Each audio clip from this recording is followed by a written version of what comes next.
It's gonna be. She gon' make it clap. I'ma show her style. She gon' throw it back. I'ma blow a rag. Lemon pepper wings. We bout to smoke a pad. Drinking the coke and jack on my open tab. I like to see my independent women win and get it, flip and spend it. Stay about your business and your benefits. She way up there, getting dizzy spinning. She ready to make that ass drop any minute. Niggas be Superman, Captain Kirk, and the waitress is serving. The strippers is twerking for Birkins, but gaming is working. Literally, niggas be bitter for weeds. Cause all you got from her is some glitter on your cheek. She made a phony plan for a lonely man, so he dropped 40 bands on her OnlyFans. He had dreams of holding hands on the sand. Should've listened to your homie's band. She on that Polish again. Drop it down low, yeah, mob out her chips. Get your stacks a night, little baby and rock the quit. Big body, Birkin, red bottoms, big tipper. Yeah, she can spot him, she can drop it down low. Yeah, mob out her chips. Get her stacks a night, little baby about to quit. Big body, Birkin, red bottoms, big tipper. Yeah, she can spot it. Yeah, thunderstorm. When I'm in the building, bring a few bottles. Yeah, I'm chillin', hit the stage and watch her clap it. Draw them goons, little mama a magnet. Top shelf, she don't do them lanes. She'll break them pockets, it's not a game. Want a mouth off? She dustin' and disgustin'. Better play them cards right, I wouldn't trust it. She can drop it down low, yeah, mob out her chips. Get your stacks a night, little baby ain't about to quit. Big body, Birkin, red bottoms, big tipper. Yeah, she can spot him, she can drop it down low. Yeah, mob out her chips. Get her stacks a night, little baby about to quit. Big body, Birkin, red bottoms, big tipper. Yeah, she can spot him, yeah.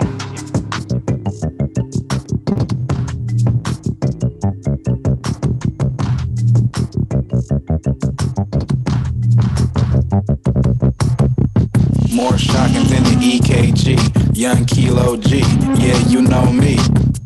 Beat Thor with the master key. Doors stay on the floor, cause I've been low key. I'm the hometown hero, I am hard as a spear throw. Fly as a paratroop, jumping straight in your ear hole. If you don't use your ears, what the heck is you here for? I could die if I cry, but I won't shed a tear though. How you stop a black man from voting? Jail. Send him there with no knowledge of self. Create schools that are more like cells. Destroy his manhood and he surely will fail. Harder than Braille, hard to swallow like kale. Man, I know myself, and I know very well. Aim like William Tell, that's if you can tell. Man, I'm flow so hot, I burn the devil in hell. Blowing like CB4, still on E14. The game want my soul, my brother's still on parole. I told my mama I don't do what I'm told, I just do what I know. Amaranth from the way that I grow. One ring like Frodo, around the world like a yo-yo. Boy, I stay in the dojo, and they can't take my mojo. Man, the flow is for loco. Evil like Mojo Jojo, no coon like Domo, freestyle pro bono, caliber like Gallagher, with my Excalibur. This the Final Fantasy, hit fools with my Magica. Shoot like Gallagher, crawl like Tarantula. I'm the main character, and there's Zabranica. Internet was made by a black man. I'm not Al Gore, I'm that man. Sealing sucker's face with the fat man. Hard to kill like a samurai on his last stand. With his last hand in the last dance. It's your last chance. Thinking that advance when you die. Truth or lies, no alibis. This is the present moment, don't be surprised. And still I rise. Like I raise your vibe, percolate your mind. When I step inside, I'm so dang wet, my name is slip and slide. I'm a lion's pride, and I just let that ride. Whoopty whoop, whoopty whoop. Stay light, baby, stay light. Got a craving, better feed it like a pregnant woman. See my music giving birth emotions from the womb. It's like it's healing elixir if your soul was wounded. Better believe in what you hear, just like a wiki rumor. I got drums for your ears, I got spit for your tears. I got vision, it's clear, I have nothing to fear. I'm gon' always be here, we gon' always be here. Like King Huey P. Spear, like a pyramid scheme. I ain't been building my team, we been chasing a dream. I be planning it out, we be calling the shots. This ain't checkers to me, you ain't checking, it's queen. We ain't come from a lot, but we all that we got. You got ice in your veins, my flow making it hot. They been looking for change, put the dollar in the slot. Then I'ma give the people exactly what the funk they want. Cause right now they don't know exactly what the funk they got. If you not down with my clique, then you just candy on a stick. I said if you not down with my clique, then you just candy on a stick. I said if you're not down with my clique, then you just candy on a stick. Yo, if you not down with my clique, then you just candy on a stick. I should've copped the attitude a long time ago. Had a rocky road, everybody always throwing stones. Won't throw you no rope unless they hoping you gon' choke. Quick to get a 2 cents, but wouldn't get a homeless man a stone. They cute to be petty, your whole spirit is ugly. You obsessed with the bank, while your character bummy. What your butt by your belt? I bought a crib with my money. Trust me, we all know that you the queen bee, honey. Bunch of used to be's wannabes, tryna be's gonna be's. Nothing like bumblebees. Need to be humble, be when I rap, no mumbling. Did you catch me or fumbling? Don't drop the ball as you focus the juggling. Hard-headed and going and don't get stuck like collagen. Allergic to fake and you been rolling in pollen, huh? I spit real, you get nervous and swallow it. But you can catch my fade while my homies I be hollering. If you not down with my clique, then you just candy on a stick. I said if you not down with my clique, then you just candy on a stick. I said if you're not down with my clique, then you just candy on a stick. Yo, if you not down with my clique, then you just candy on a stick. Finally, you get a female who's fly, acting more like Queen of Sheba than a basketball wife, acting more like Sister Soldier than a Barbie or guy. Nothing plastic, all organic, keep it green, Cali life. Birthplace of the Panthers, the land of the scammers, the young and the restless, them wild and westerns, all flipping investors, or verbal finesses, or angry protesters. In Oscar Grand Plaza, me President Nada, me Casa Sukasa, unless your name Milo, Betsy Coulter, Spencer. They think I'm a snowflake, I'm cold like December. My feelings like Frisco, a permanent winter. They thinking we petty, like we don't remember. Ain't you rushed the stage of NWA? How ironic, you hate hippies who needed a safe space. Now complain cause nobody wanna hear what you gon' say. If you not down with my clique, then you just candy on a stick. I said if you not down with my clique, then you just candy on a stick. I said if you're not down with my clique, then you just candy on a stick. Yo, if you not down with my clique, then you just candy on a stick. I'm a piranha in bay water, strapping hooks though. Just on this song, gone fishing on my fourth floor. Neck look like a ski slope, slapping like a speedboat. Keep the family real close, circle like a people. Hear ye, hear me, people. I come as your equal. That dish that they served us, it equates to fecal. If you want a sequel, then beat your own hero. Save them like you guys, son. Choose your pill, Neo. I'm a beat bully, and this song has been people. You ain't pay your dues, so that top spot been repo. The drought is over, baby, so let's bounce for El Nino. Don't get ran over, baby. Flow like a steamroll. Flow like a sink, yo. Flow like a stream, yo. Flow like your first pad, 13 years old. Don't copy no more kinkles. Hating, give you wrinkles. You just throwing salt, but them real players sprinkle.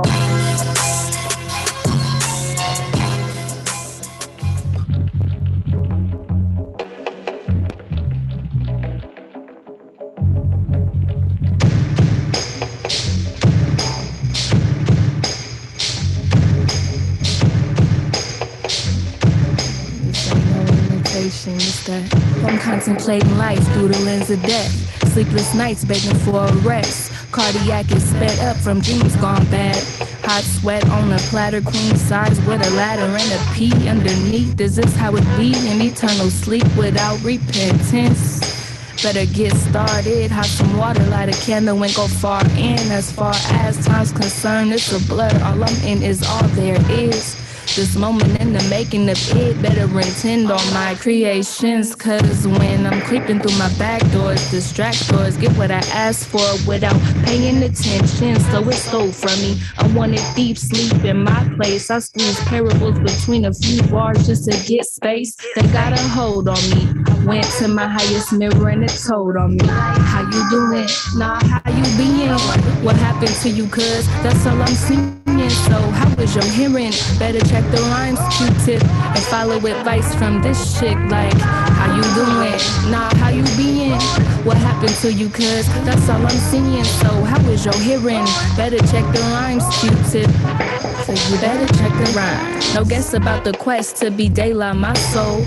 Middle of the body, above woman, sacral. Some patterns sacred, so many stay old. Once you told yourself the truth about you, stay faithful. Fake feeling, it be seeming so appealing when it's real at first. So nourishing until you die in a thirst. Backstroke, blind eyes, see skies, no signs up ahead. Clear water turn into quicksand. Traveling land with no roots to guide. Scaling rocky terrain with no new boots to buy. No money anyway, all invested now lost. Being unintentional and powerful, it's the cost. Who you finna cross? God in the flesh being. Pictures painted when I meditated, I seeing. Written word predicated on what I was peeping. The bigger inner self spitting game when she was speaking. Like, how you doing? Nah, how you being?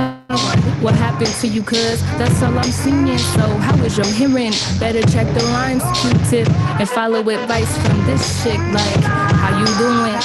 Nah, how you being? What happened to you, cuz? That's all I'm seeing. So how was your hearing? Better check the rhymes, Q-tip. I said you better check the rhymes. Real. Hey, shit. Right here, boy. Real shit, my nigga. That real shit, nigga. Good as fuck, nigga. Hey, hit this shit, nigga. My uncle got locked in 97, came home in 2011. Most of my loved ones is ex-felons. My nigga slid up on me, bro, we was getting high. He said he slipped, he may have to sit down and do some time. But that's the loved one, so I told him if you need anything, just holler. And I'ma hold you down, you'll see it's gonna be alright. That's just a solid, I'm following the rules to the game. Plus if it was me, I know my nigga would do the same. Still funkin' with a few cats from my block that might need gunshots. Cause real niggas don't call the cops. I still adhere to the rules of which I was raised by. Get money, never switch up and stay fly. Not just your dress code, nigga, your mind state. Never fictional what I spit, plus I rhyme great. Don't fuck with fairy tales that niggas make up. Roll top shelf shit, don't twist, don't shake up, nigga. Yeah. I don't expect no sucker niggas to feel less. No. Why? Cause only real niggas gon' feel some real shit. Yeah. I don't expect no sucker niggas to feel less. No. Why? Cause only real niggas gon' feel some real shit. Imagine the unimaginable. It's the incredible, unstoppable. Brody Locust back up in your stereo.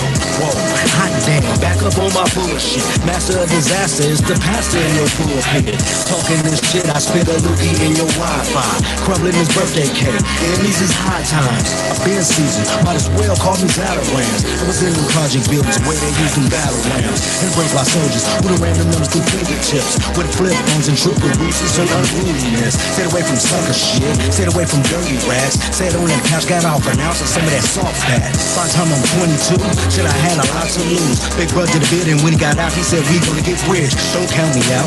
My heart is colder than a cooler. Thank God for the game that I learned from my big bruh, Judah. Yeah. I don't expect no sucker niggas to feel less. No. Why? Cause only real niggas gon' feel some real shit. Yeah. I don't expect no sucker niggas to feel less. No. Why? Cause only real niggas gon' feel some real shit. Mind state about my paper, I don't finna get that bag. Try to extort this some cash, finna get that bag. Still got niggas locked, but a lot of them finna be home. A lot of shit done changed, still a lot of them finna be on. New form, fresh out the pen, you see that paper, Niggas been free and so big, they wasn't making none. Track shoes, face my nigga, running that 10K. If you can do that in a view, what could you do in 10 days? Get shit poppin', count paper in 2 days. So many ways to market yourself and get behave. Start your own, hold the line for your own strain. Or pop with something brand new and innovate this whole game. Instead of hate, try to elevate the nigga brainwave frequency deeper. The way tripping really seeking change. The internet got all fucked up. I'm finna take it back to times when we had to out the trunk hustle to make a stack. Yeah. I don't expect no sucker niggas to feel less. No. Why? Cause only real niggas gon' feel some real shit. Yeah. I don't expect no sucker niggas to feel less. No. Why? Cause only real niggas gon' feel some real shit.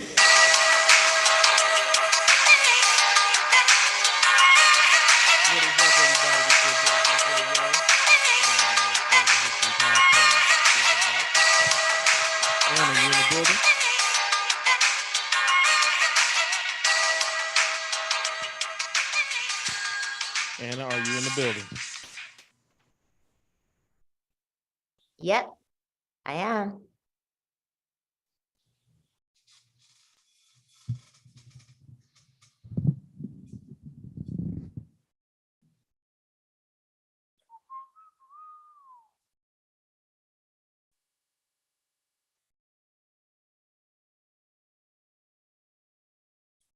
All right, we're live on Facebook.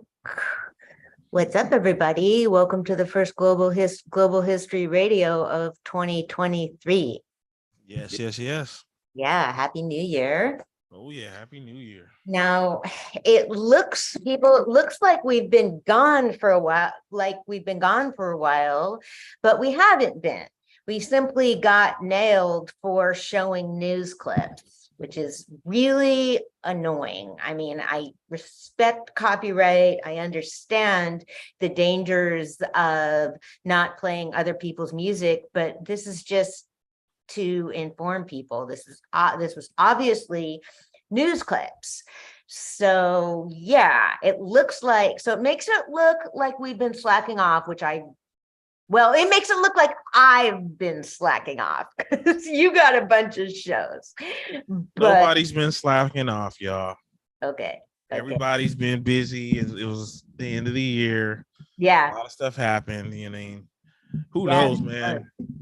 I we've been having storms and stuff over here in the Bay Area, so it's crazy. We've had a lot of stuff going on down this way, y'all. Yeah, it was storming like hell earlier. I thought it was going to continue. I think it's going to keep going on and off until Saturday? Wow. Is what I heard. So. Wow. I just hope they keep the warming shelters open. That is just, yeah. I mean, what they do is like the city of Vallejo you'll see something like on a Tuesday saying Vallejo is going to have warming shelters in 2 days. It's like, if you're gonna do it, just do it. I mean, how much harder? It's not how much, if you need to have a plan in place so that you can just do it when you need it. I mean, that just sucks. Like, okay, what if I don't know. I mean, that's just ridiculous. And then they've had problems with people being able, some of the warming centers have been kind of out of the way, and a lot of unhoused people, a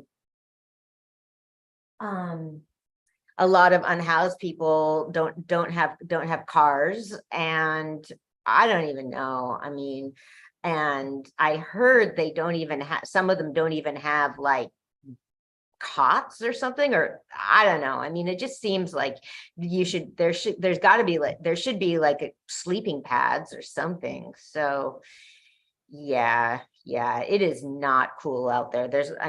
It's not good. There's a lot of people looking for sandbags.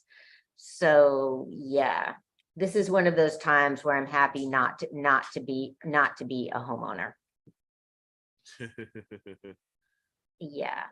Although my house still has that cracked foundation, so my house sways in the wind even when there isn't a storm. So I've been a little nervous about how nuts it might get during the storm, but so far it's been okay. And there's also critters under the house again.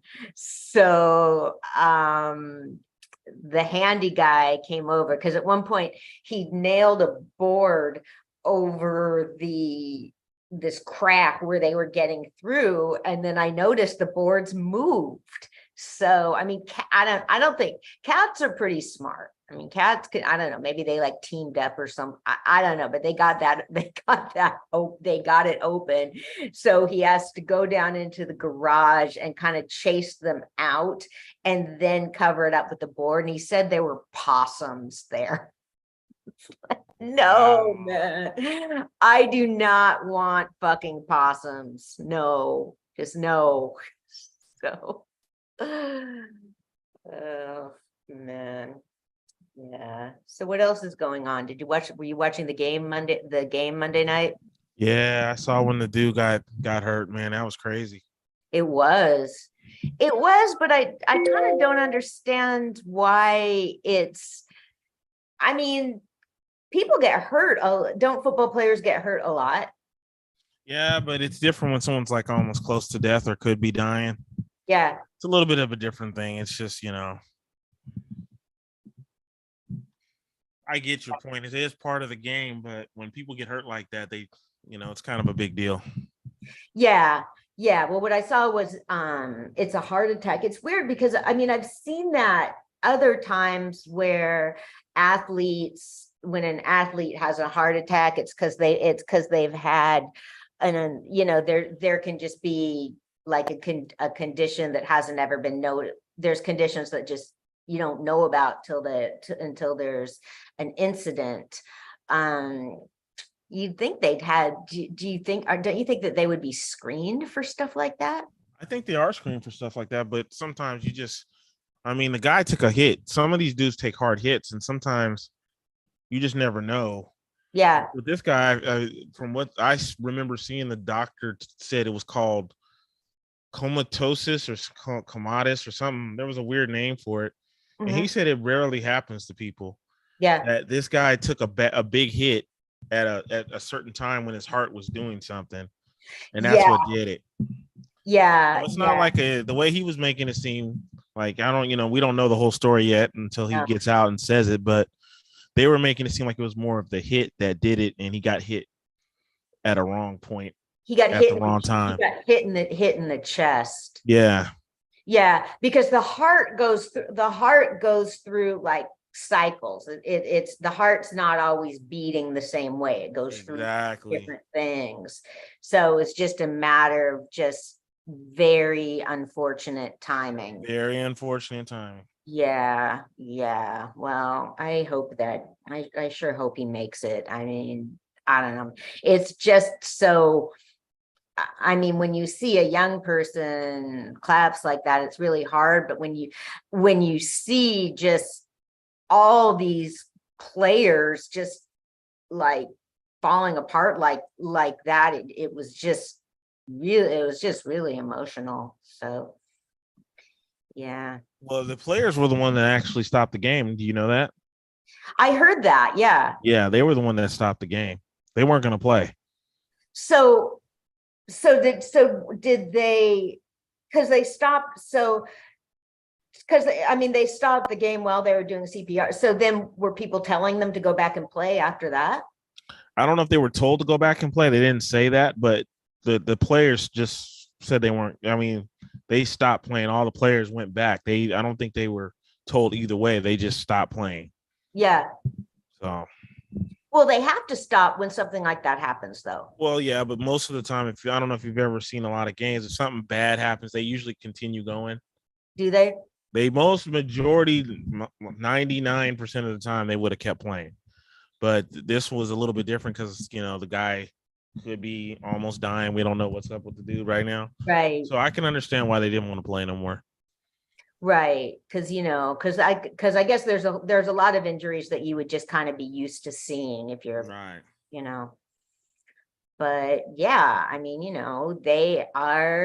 they're human beings. I mean, going back to our friend Kaepernick. I mean, I just feel like that was, to me, that's just something, to me, that was a big point of what he was doing, that these are people that are so public, but they're just expected to not behave as though that they don't have feelings, and opinions more so, I guess. So yeah. Yeah, I mean, I sure feel bad for the guy that was on the other end of the hit, because he didn't, Well, the funny part of it, if I recall, the one that hurt is actually the defensive player. So I mean, it's kind of, I don't know, it's weird because he was the one that was supposed to be doing the hitting, really.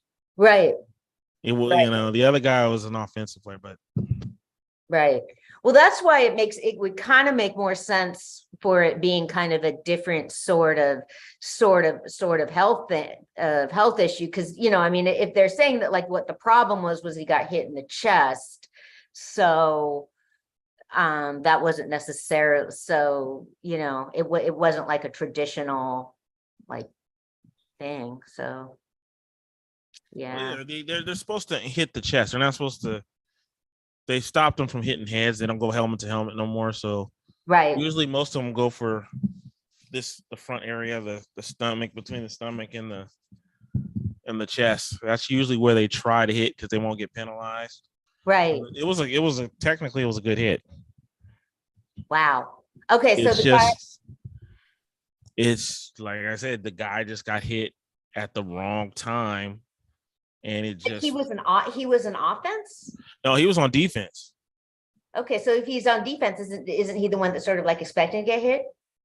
Well, even when you try to hit somebody, you never know how someone's gonna move. Yeah. Hit him. There's no way to tell. You know what I'm saying? Yeah. So he did his job, but the guy, from what I seen, looked like the guy kind of got down lower than he did and hit him in the chest. Yeah. So it can happen. Either person can really get hit, but you're right. The defensive person is the one that's mainly trying to get the hit, but it's football. It's like a collision. You get two people running, like two cars going together. Yeah. Anybody can technically take the bad hit, Yeah. Yeah. Do they play football at all in Europe? I heard there is a European or some kind of no, that's Canada. Okay. No, I don't know if they do in Europe. Well, because they play soccer, but they call it football because I mean, I just wonder. I don't know if they play actual football like our right. football. They play right. rugby, but rugby, yeah, you can get hurt playing rugby. So they play rugby. So, but I think football. I don't know, something about football, man. What? Dudes, I don't know, man. I think sometimes when they wear the pads, I think they feel they can hit a little harder sometimes, or I don't know. Yeah. But it's just like anything else. When you're running towards someone full speed and you guys hit each other, yeah. I don't know. That's football. Well, yeah, because I mean, it's not. I mean, they're like knocking. I mean, they aren't like trying to punch each other, are they? I mean, they're like hitting. Yeah, they kind of just wrap around and kind of do a hit on each other. Yeah. Yeah, I don't know. I mean, it's just with the injuries and more, with more knowledge and awareness. I mean, I just wonder whether football will ever be, but there's just so much money involved in it. I mean, I just don't think you can get any safer in football than what they are now. It's totally impossible unless you just stop tackling completely. It's just, you can't. Yeah. Yeah. Well, that's what I'm saying. I mean, I just wonder if they're, because you hear more people saying they don't want their kids to play football. And so I don't know. Do you think it'll ever become less popular? I don't see it getting less popular, but I see both sides of it. But that's the whole thing about football, just like with boxing or MMA fighting. It's, the point of seeing someone getting, overran or overtaken. Yeah. That's the whole point. Yeah. I don't know. I don't think it's ever gonna quit. I don't think there's no way to stop it. The only way it'll quit is if people stop playing. So Well, yeah, and I don't know. I mean, I think it's one of the. I think when you have a situation like that, um, you know, Doug's coming on. When you have because the problem is, I mean, you're always going to find there's always going to be somebody that's willing to do it. I mean, that's kind of the problem. If you don't have, somebody's going to do it. So even if they don't have, there's just so many people that are going to want to play pro ball, but I don't know. Yeah, it's rough. I mean, look who's here. We got a guest. yeah, man, you didn't tell me you invited Thug Nasty. He just messed up. Hey man, Thug Nasty has a standing invitation and he knows that. Hey, babe. What? Oh, man. Hey, my bad, Thug Nasty. I wasn't even paying attention. She didn't tell me someone was coming on. It's okay. You guys are doing a live podcast. It's you guys are busy. I was just trying to get my way in. I was struggling at the comments because you guys were talking about the football player, and I kind of wanted to help you. And so I know there's a delay. So, but I wanted to try to help you guys answer that because I got a little information on that, a little intel on that. Yeah. Okay, so Roselle mentioned the condition, right? It's very rare. And I want to explain to how it was explained to me. When the heart beats, right, it's kind of like it's taking a breath, then it beats and it breathes. So think about that, right? And it's going so fast. So imagine right when he made the hit, his heart was like this. Exactly when his heart was like that was the impact. It's like it was simultaneously like. That's why it's so rare. And it threw him off. That's why, if you notice, remember, he stood up for a minute. Yeah, he stood, And then he just kind of like, because, So that's what happened. He got hit right when his heart was taking a breath. Okay. Sort of speak. So, I just wanted to, and the name of that, and as far as the football and the European, you already said rugby, but that's all. I just want to get on the show and say, what's up? Happy New Year. I know. Happy New Year. It's good to see you. Thug Nasty. I'm here working hard. Yeah. Yeah. Well, for New Year's was fun, man. It was a good time. So we always do. But I don't know. I mean, it's just rough because you just see there's people that are making so much money off of sports, and I mean, there's just people that are going to feel like, well, whatever, we can get another player. I mean, I don't know. It's just really sad. But yeah, I mean, sometimes, because that's the problem too. Like, yeah, I mean, they definitely. I think you're right about like the padding and stuff too. Like, when I used to ski, like when I started using a helmet when I was skiing, I'd go faster when I had the helmet because I knew I had that position. Yeah. Wow. Yeah. So, but I was always pretty. I was always pretty careful. I mean, I'm not so much the ones that, but yeah, I was. Hey, what's up, Lamont?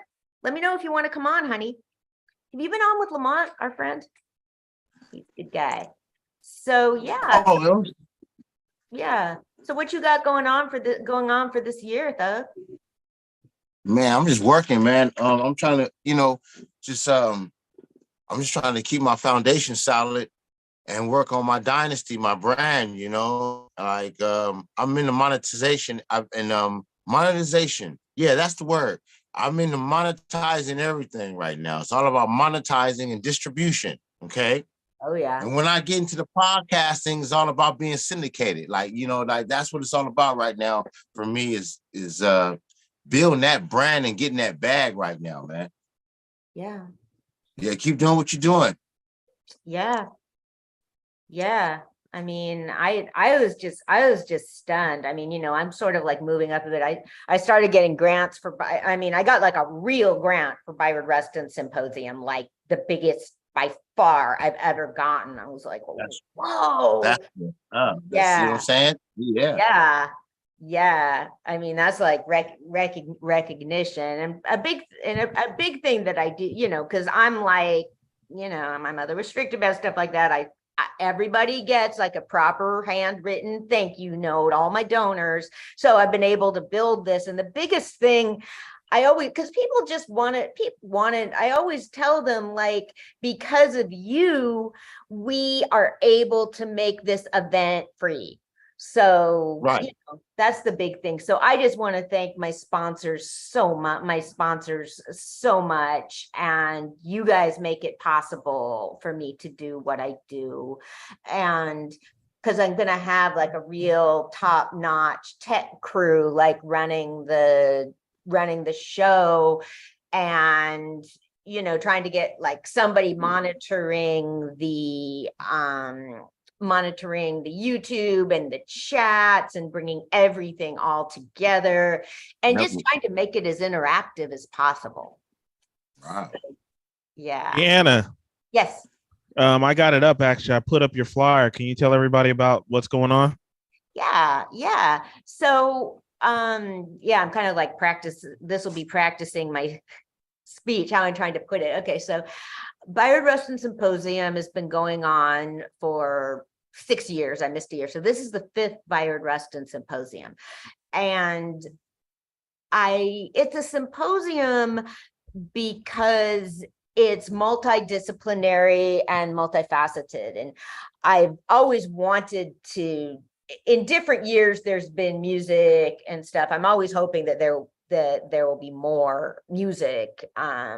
So my idea was that Bayard Rustin, this civil rights and labor leader, was and is very important to a lot of people and celebrated, but he was part of many different communities, and there isn't a foundation, and he didn't graduate from college, so his papers are at the Library of Congress. They aren't like, if he'd gone to a university, there would be a Bayard Rustin collection or something. So I wanted to try and have something more centralized. So that's what I've tried to do with the symposium. I've tried to make it really open and to make it an event that Bayard Rustin would have been at, or that he would have organized or would have attended, that to make it like, if you're really carrying on somebody's legacy, it's not about just sitting around talking about them. It's what would we do? What can we do? So I've always had the theme of racism from within communities, because I think that played a big role in Bayard Rustin's life. And so I get drawn to people because I feel personally connected to them. I feel very personally connected to Bayard Rustin, but he also really reminded me of people I knew, of whole lot of friends of mine who were LGBT Black people and African American that were engaged in progressive causes and experiencing racism from, I don't know, I mean, people that are also engaged in progressive causes, and that, you know, none of us are immune. We all have things everybody has things that we can learn. So I really saw that in Bayard Rustin's life. And so that's something we've talked about over the years. My white audience has been like dropping out, but so we are, and so I've tried to make it really current. And so I became interested in civil rights for deaf people a couple of years ago politically, that this is a population and communities that are excluded from public life and from politics, and that there's not enough political events in sign language, and that, okay, they bring out the sign language interpreters for forest fires and for COVID, so people know it's necessary, but I don't think deaf people should need to wait for that. So I've been interested in trying to get this niche of political increasing political outreach in sign language. So I became interested as I was learning more about deaf civil rights. I learned more about Black deaf communities and issues of racism from within disabilities communities.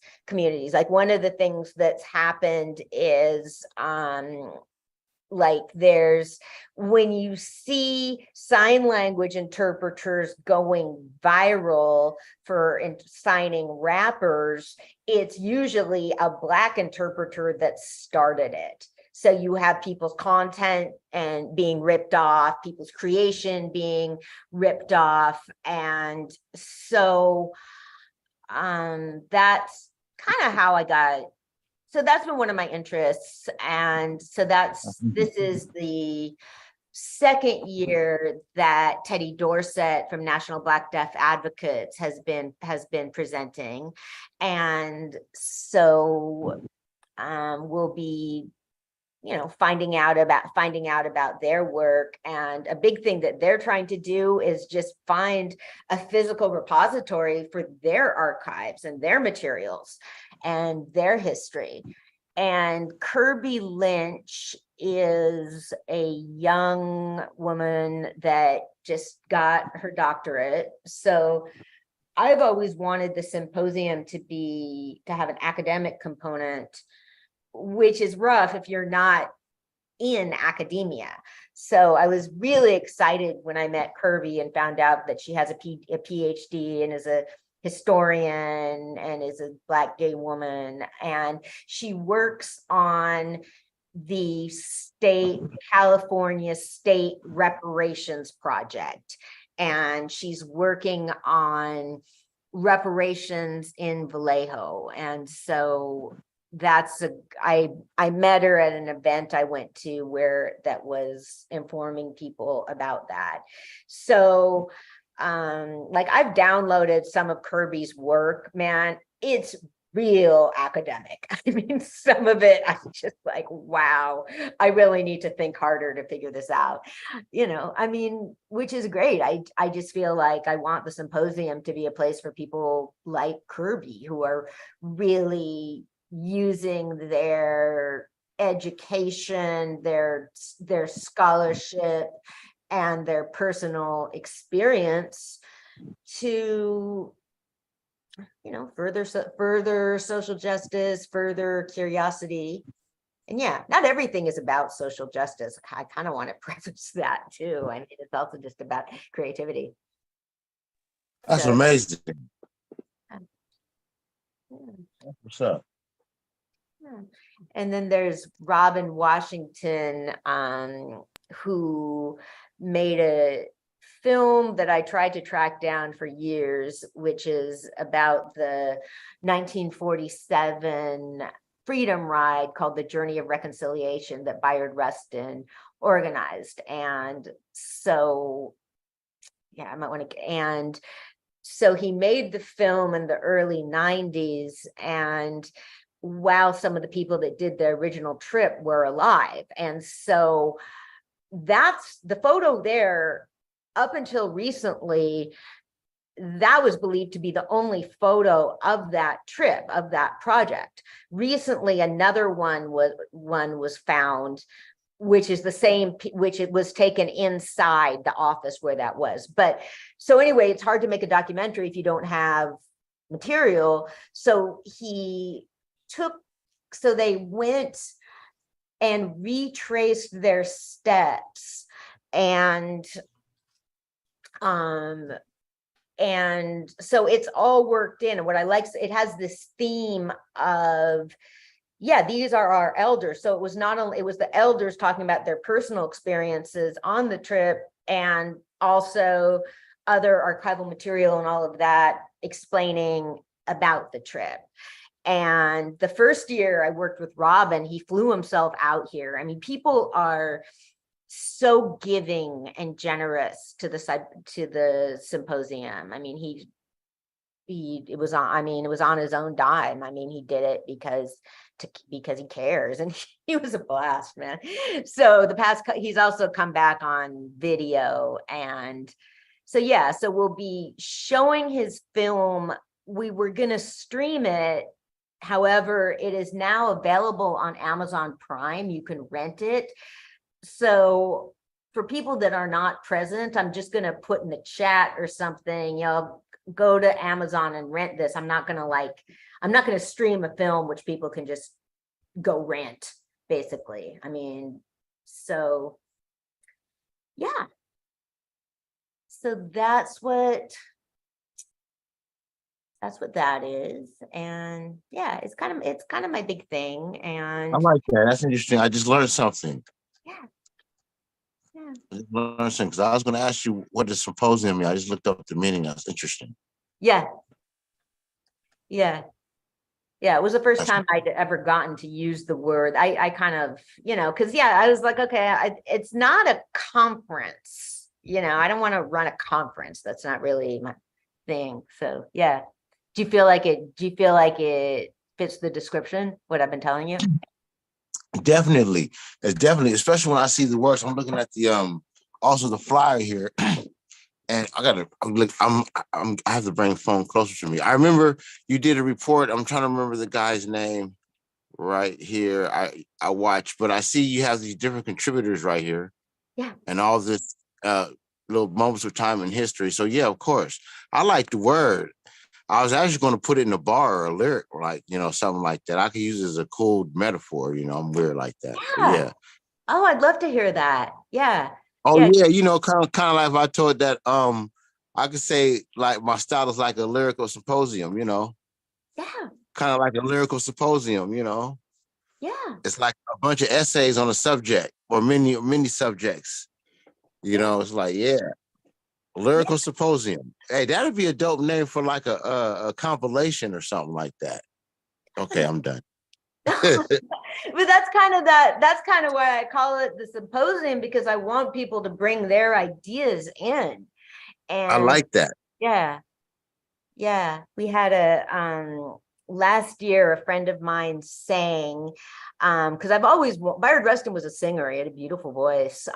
He sang backup for Lead Belly. He sang with Josh White, and he played instruments, played a bunch of different instruments. So one year the symposium lasted over a couple days, and it's like, I would really like to incorporate more music into it. And there is just too much. I don't know. I mean, last year there was just too much, a little too much going on. So I decided not to have the singers this year, but hopefully like next year, maybe it can go, because what I would like to do is have like a day of presentations and then have a party. Okay. Incorporate a party, but hey, we still might be able to do that Saturday night after the symposium after party. The symposium after party. Yes. That'll be cool. Okay. See if we can get Integrity for that, maybe. It'll be a Saturday, but yeah. So we got a regular club going on Fridays, though. You got to come down for it. Yeah. I'm sorry. Say the last part. That you said We you got have a what again? Third Fridays. Roselle is DJing regularly here in Vallejo at Integrity downtown Vallejo. Okay. So yeah, you should come. Okay. Every third Friday. Every third Friday. That's interesting. That'd be dope. Yeah, I'm gonna have to check that out. Yeah. I've been wanting, now that I'm almost finished with this album, I think I'm ready to get out now, because now it's time to promote and tour and all that good shit. Oh yeah. Symposiums. Yeah. Yes. Yeah. Yeah, because I mean, a symposium would, I mean, there's film, music, and yeah. So I'm just always Yeah, I want hoping. to take that word. I want to do like a lot of things with it. Symposium, like that. Oh wow! I can't wait to see where this goes. And Oh yeah. Happy New Year, Lamont. We're always happy to see you. Yeah, So, happy New Year. Lamont. I just got an update on DeMar Hamlin. That was a safety with the Bills that was hurt. So they said he's still in ICU in critical condition, but he is showing signs of improvement. Right. I was I had got some intel told me that they had before this update you just gave us, he was in an induced coma. They had to put him in an induced coma to try to help heal the situation. Yeah. So yeah, so it's a good thing. So it's good to say he's coming out of it. Yeah, he's a young man. He's only 24 years old. Yeah, man. So yeah, he should come out of it. It's just that's so rare for your body to go through. I mean, it's considered trauma if you think about it, but it's. I mean, he knew what he was doing but it happened right at that time. So you got to think with adrenaline, he's pumping, he's running, and right when that took a breath, it just that's crazy. Yeah, the body is an amazing thing. God, it is. It is Amazing. Yeah. Yeah. It's an amazing symposium. Oh wow. Thug Nasty. We're the the nasty symposium. Yeah, you already know. I'm about to freak that word so many times. Hey man, you're gonna have to make that one of your albums, dude. I was just the saying nasty symposium. That'll be dope. Yeah, something. Yeah, because that's basically what I do. Is like because I do music, film, and photography. Yeah. And if you put it all in one, it's a symposium. Yes. Like I can really, I don't know. We can do DVD Symposium Volume 1. Yes. I love it. Don't get me. I'm always marketing shit in my brain. Yeah. Oh, you are.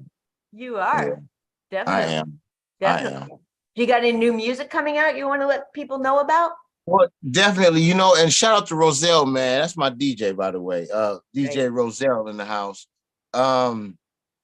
We were talking, I think we were having it was kind of like one of those meetings. We were having somewhat of a behind the scenes meeting after one of the shows. And he mentioned Friday the 13th, right? Mm-hmm. And I was, and I was like, man, that's a beautiful date because I was stressed. I gave myself a deadline, which I don't. I hate deadlines. I don't do stuff like that. I hate commitments. First of all, I'm not into commitments, right? So a deadline. I mean, come on now. So anyway, so I knew I wasn't going to make my deadline, so I extended it to Friday the 13th. Mm-hmm. I was copying DJ Roselle. I was like, Friday the 13th. That's perfect. Yeah. It's the 13th, and then it's a Friday because a lot of people drop new music on Friday. But I don't know, man. I don't think I'll be able to make that date. I don't know. It's crazy. But I'm trying to drop Trapping and Rapping Volume 2. Mm-hmm. I wanted to drop that Friday the 13th. I think that would have been a beautiful day to drop that. Yeah, that would be dope. Yeah, it's not looking good for the kid though. So I'm gonna have to push it out a little further. So I figured out that's if I wanted to get the proper light. When it comes to streaming, there's certain times and certain ways you put out your music so you can be sure that it gets the proper playlisting. It's all about playlisting. But I got that album. Then I also got Thug Nasty Volume 3, and which is a symposium of music that I put together. You know what I'm saying? Like I may just change my volumes and just fuck that. It'd be Trapping and Rapping Symposium 2. You know what I'm saying? Yeah. Like fuck a volume. Everybody does volumes. Symposium. Yeah. Like that's dope. Yes. I don't know. Like I gotta figure that out. Hey, what will be the abbreviation for symposium? Is there an abbreviation for the word symposium, you think? No. Mm-mm. No? No. I mean, not that I know. We should make up one. But it's such a cool word. It is a dope ass word, symposium. Yeah. Yeah. See, I kind of go ahead. Yeah. No, you go ahead. Oh, well, yeah, because I've been doing this for a while. Because a lot of the time I just say the symposium. and people know know what I mean, because because this is my project, this is my baby. But I don't know. I kind of simp. I like the, you know what? I thought about simp, but I don't know if we want to use simp, how about sim? Sim. Yeah, but that sounds kind of like Like sin, too close to sin. oh no, sim sounds like simulate. Sim salabim. Exactly. Yeah. The simpo. Yeah. The simpo. Yeah. No, but you know what though? Symposium, it has a dope flow. Like has its own. Oh, it does have a Oh, so she was right. It's simp. It's SYMP. Damn. Oh, Simp. I was guessing. Really? Yeah, I looked it up. Symposium abbreviation. Simp. I figured that it would be that too. I just didn't like that alternative. But yeah, it makes sense. It makes sense. But it has its own flow, so we don't need to shortcut it. Yeah, exactly. Its own flow. Exactly. So one quick question. I don't want to throw you off with your artwork on the flyer. Mm-hmm. The guy sitting at the table, is that a Bible right there? Yes. I'm trying to.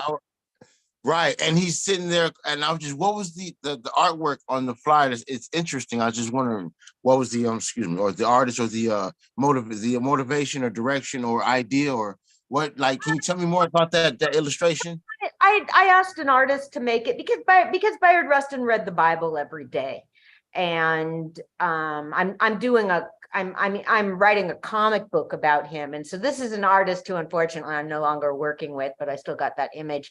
And so the comic I'm writing about, I can't wait for you to see it. The comic is about Bayard Rustin, but again, sort of back to the symposium. The comic is called it's called 22 Days on a Chain Gang, which was the name of an article that he wrote, but then it says the world of Bayard Rustin, because I'm wanting to make it about a lot of other people too. So, but I wanted to show that aspect of his personality. I mean, I figure that this is, okay, the man lived to be about 75. He read the Bible every day of his life. I feel like if I'm doing a comic book about him, I'd like to show that. You're muted, Doug. Oh, my apologies. I didn't want to bother you. I interrupt what you were saying. I think somebody was calling and buzzing my phone, but no, I like the artwork. It was beautiful illustration. I like it. I really was digging that, checking that out. Just checking it out. I like it. It's a great photo. I actually I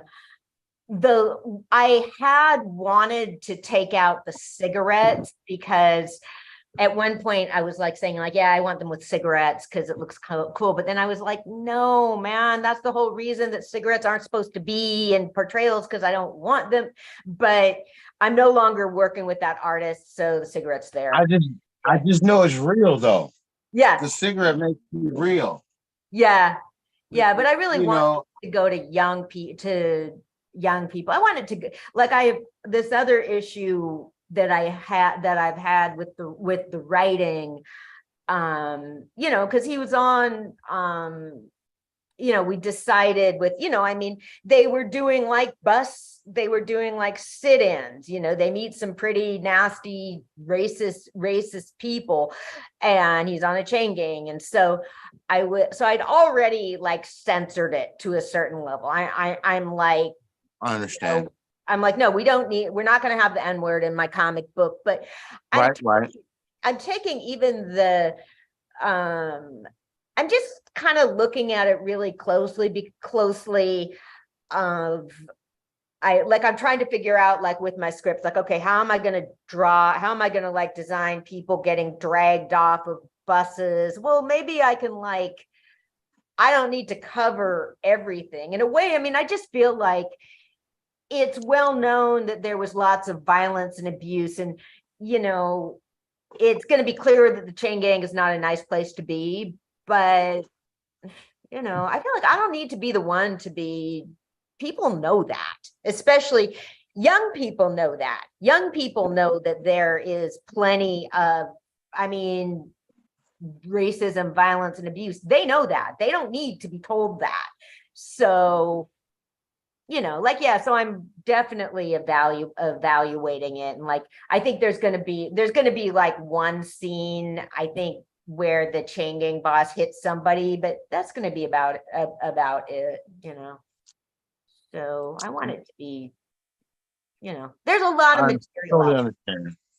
Totally understandable, but it looks great. So it looks great. I'm interested. Cool. I can't wait for you to see, because you're totally, I mean, I'd studied Bayard Rustin for many years before I did the first symposium, and I did not put myself on the lineup for the first 2 years because I wanted to commit to it really being about him and about people involved, to really take on its own identity and so then I was put myself on the flyer the next couple of years. I'm not on the flyer for this one because I'll be speaking, but you know, I'm not going to have a formal presentation. But yeah, I mean, because you definitely, when you use somebody's name, it's a big deal. It's a big responsibility. Right. And yeah, you know, people, and I know, you know, people are, I'm sure there'll be people that think I got it wrong, and they're entitled to express their opinions about that. And so, yeah. So should we take a break? Play some of Thug's music? Yeah, let's do it. All right. Yeah, sure. Why not? We are always so happy to have you, and you know, you're welcome to stick around for after the break or come back another time. Either way. Thank you. All right, right on. I'm vibing. All right, honey. Cool. Thug Nasty.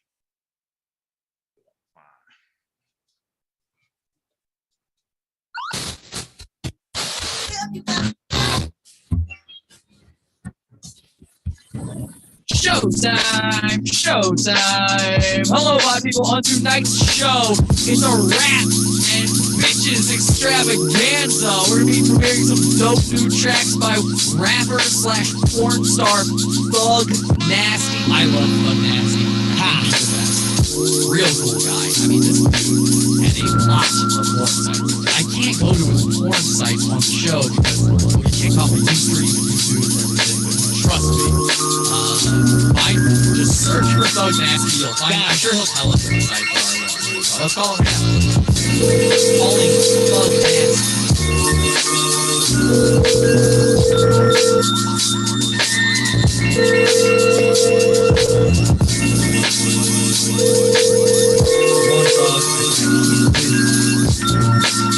Hey, what's up with it? It must be hard fucking awful. Hell yeah! Hard fucking awful. What's up with it, man? What is up, Thug Nasty? Oh, man, you know me, man. Just fucking busy, you getting money as usual, man. Hey, you know what? I smoked some fucking weed, man.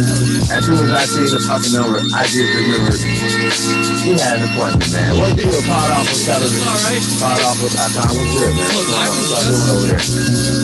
Yeah, I'm too nasty for the radio. Thug Nasty, too nasty for the radio. I'm too nasty for the radio. Thug Nasty, too nasty for the radio. Yeah, I'm too nasty for the radio. Thug Nasty, too nasty for the radio. I'm too nasty for the radio. Thug Nasty, too nasty for the radio. Thug Nasty, too nasty for the radio. Thug Nasty, too nasty for the radio. Thug Nasty, too nasty for the radio. Thug Nasty, too nasty for the radio. Thug Nasty, too nasty for the radio. Thug Nasty, too nasty for the radio. Thug Nasty, too nasty for the radio. Thug Nasty, too nasty for the radio. And it was written. I speak into existence every lyric that I'm spitting. No bullshit. I wouldn't shit you if you was my last heard. All a man has is his word. Thug nasty, too nasty for the radio. I wouldn't clean my act up if you pay me though. Your girl loves my dog style and wanna pay me though. I'm from the old school, no cap to save a hoe. I got them on the daily though. Women are my luxury. I'm a sex addict, no need for recovery. No skullduggery, no shit. Skullduggery's a word, you can Google it. Call me a lyrical soldier. Vocabulary broke every morning. I get thanks, waking, fake, drinking, Folgers. I'm from 707, stay backwards that I told you. I'm on the pod off the TV show because I'm too nasty for the radio. Yeah, I'm too nasty for the radio. Thug nasty, too nasty for the radio. I'm too nasty for the radio. Thug nasty, too nasty for the radio. Yeah, I'm too nasty for the radio. Thug nasty, too nasty for the radio. I'm too nasty for the radio.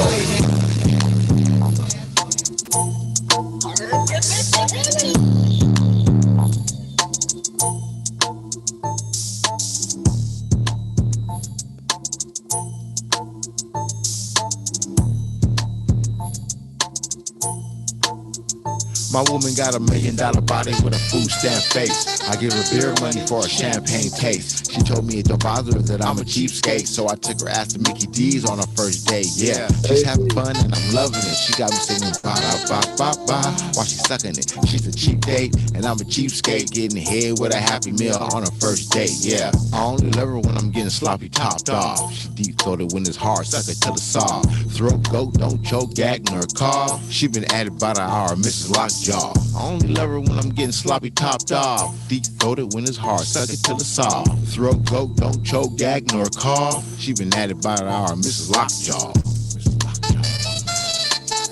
She been at it about an hour, Mrs. Lockjaw. Yeah.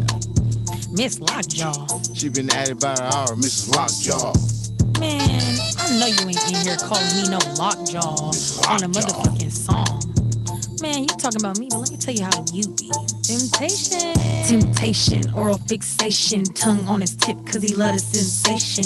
Throat baby, hanging off the bed. I'm only giving throat, I'm beyond giving head. Tears streaming, eyeballs gleaming, mouth watering cause I'm waiting for the semen. No, I don't choke, got my throat baby demon. Got him hooked on the throat like some coke, now he's seen. Please believe it, I'm the only one he's seen. Head so good, call it throat baby demon.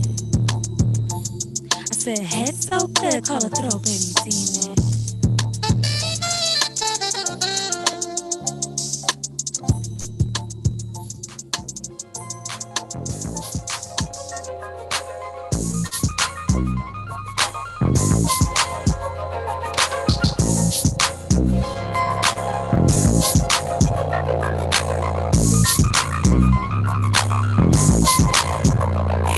Hey ladies, it's a holiday. March 14th, second blowjob day. On Valentine's Day, we gave you ladies a break. Now it's March 14th, second blowjob day. Hey ladies, it's a holiday. March 14th, second blowjob day. On Valentine's Day, we gave you ladies a break. Now it's March 14th, second blowjob day. March 14th is a calendar date when real men celebrate second blowjob day. The day your women give you head on during the day and cue a steak on the grill, second blowjob day. Hey ladies, it's a holiday. Wake up your man with your mouth, second blowjob day. Give me a sloppy BJ just to start the day. I like them both well done, second blowjob day. Hey, everybody, it's a holiday. Jawbone with T-bone, second blowjob day. Spitters and quitters, so the ladies gotta swallow today. She cooking clean the second blowjob day. Hey ladies, it's a holiday. March 14th, second blowjob day. On Valentine's Day, we gave you ladies a break. Now it's March 14th, second blowjob day. Hey ladies, it's a holiday. March 14th, second blowjob day. On Valentine's Day, we gave you ladies a break. Now it's March 14th, second blowjob day. Hey. Thug Nasty, Anna's Global History Podcast Radio, y'all. Yeah, man. Anna still with me. Am I still in the building? Oh. Yeah. Man, it's slapping, man. I'm like, hey, I was sending out links, man, telling everybody to join the show, watch the show. Yeah, please do. Please do. Oh yeah, that's what I do, man. That's what I do. Yeah. So we were having, so I was just checking. The New York Times is covering, it has this real like, okay, well, this philosophical thing about grappling with a sport you love and people get hurt and what does that mean and all that. And then they're trying to figure out how to because like that's how to reschedule a game. So like would that just like change everything if the game if that game just drops off? No, I mean, the game won't drop off. I'm pretty sure they'll continue the game because they suspended it. So I'm pretty sure, and I'm just guessing they'll probably start the game off another day, but at the same where the score left off, same place on the field and everything. I'm pretty sure there's an incidents, like let's say not only with COVID, but let's say with one of the earthquakes, or 9/11. There were certain things that happened that threw off sports, but we always figure out how to come right back as if we come right back like we never left. That's true. And I get like the January 6th insurrection. I just watched a documentary about Nancy Pelosi. It's kind of like, okay, her daughter made the documentary. I mean, and her daughter is a filmmaker. I mean, she is a respected filmmaker on her own, but I don't know, man, a little bit like, okay, can we have a little bit of competition here? But it's filmed from over many, many years. And her daughter was there with her on January 6th. So there's footage from that. And yeah, I mean, it's footage over many years. And so you see her grandchildren grow up, but it was pretty good. That's where the recording comes from, when she said that if Trump came to when Nancy says if Trump came to the Capitol, she was going to beat him up. Wow. There is no doubt in my mind that she could have, man. So yeah. And then I guess in DC, they're still trying to get a House Speaker. I don't know, man. It's crazy. We like to talk a lot about like the different systems of government, because I'm following the new right-wing government in the state of Israel, and I'm following with deep disturbance. They appointed, because I mean, it's kind of, if you have a parliamentary system, you'll have parties that are officially like really conservative. But so it seems kind of different than the United States. But here, I just think we have like the super conservative people that aren't formally parties, but they still have a lot of influence. So in some respects, it's not that different. But yeah, they've appointed some real racists to their government, and people that really want to make the state of Israel more of like a theocracy than it already is.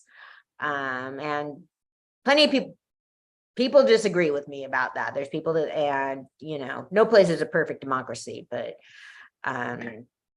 yeah. So that's got that right. Yeah.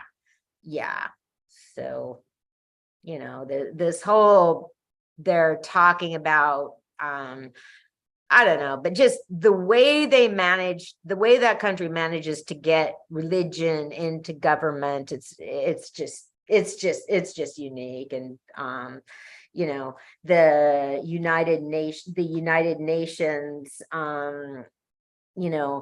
voted to refer the state of Israel to the International Criminal Courts for human rights abuses. And so they're all screaming like, oh, this is terrible, blah, blah, blah. So anti-Semitic. It's like, hey, well, if you don't have anything to be afraid of, then what are you complaining about? All they're saying is that they're referring it to a court. There's this question. If you're innocent, then that's the thing that drives me crazy, man.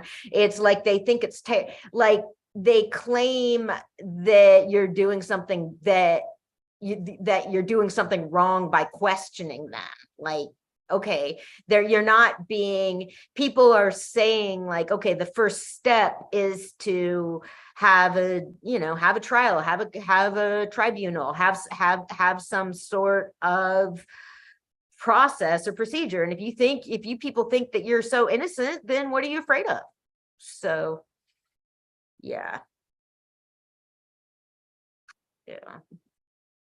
So Okay, so we got Makes sense. Makes sense to me. yeah. Yeah. Okay, so one of the things we followed for a while off and on is Bruce's Beach.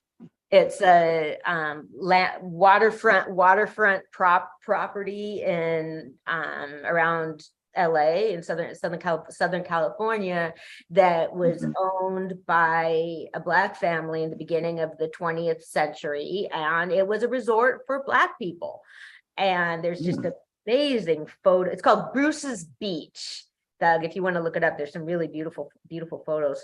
And it was taken away from this family by whatever eminent domain. I forget whatever mechanism the city of Los Angeles used. And it was returned to the family a year ago. And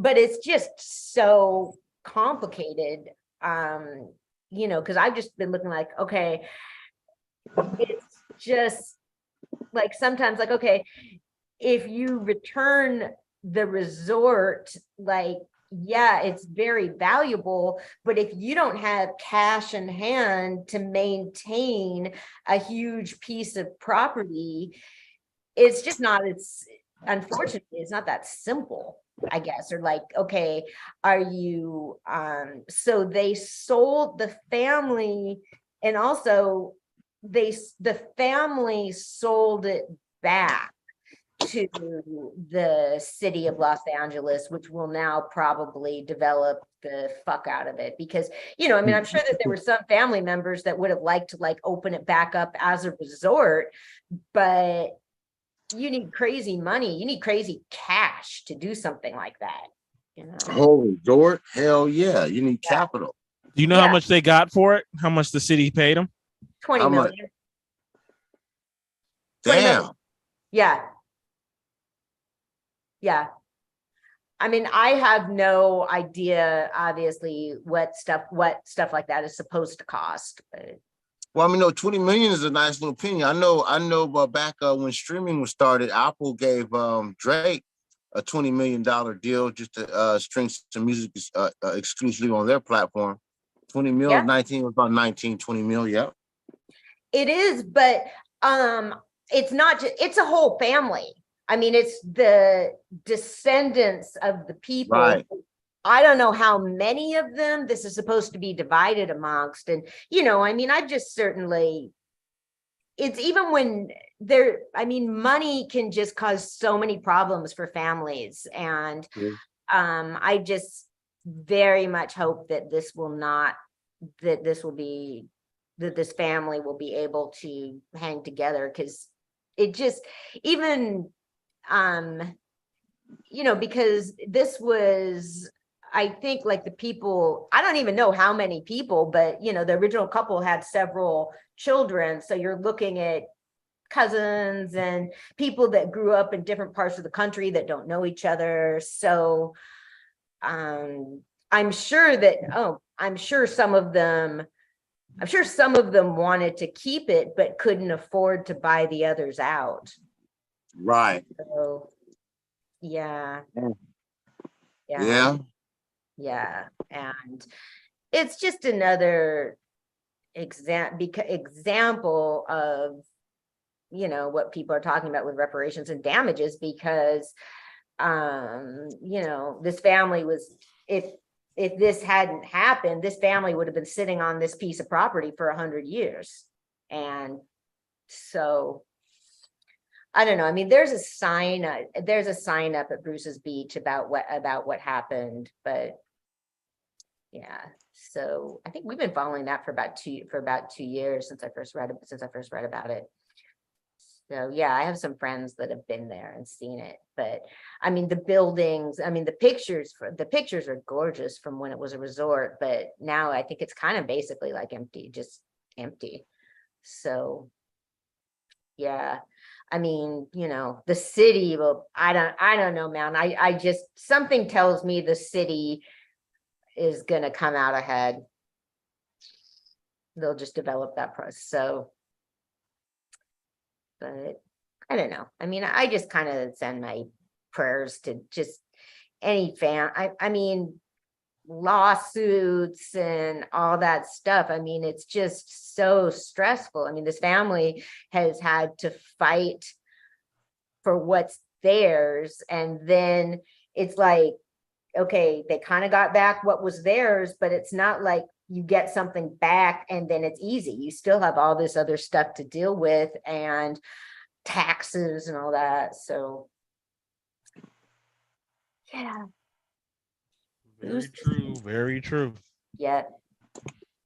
Yeah, because when it was first given back to them, we were all curious about whether it was going to be opened up as a resort. And I was like, hey, Rizal, man, maybe you should be like booking vacation there.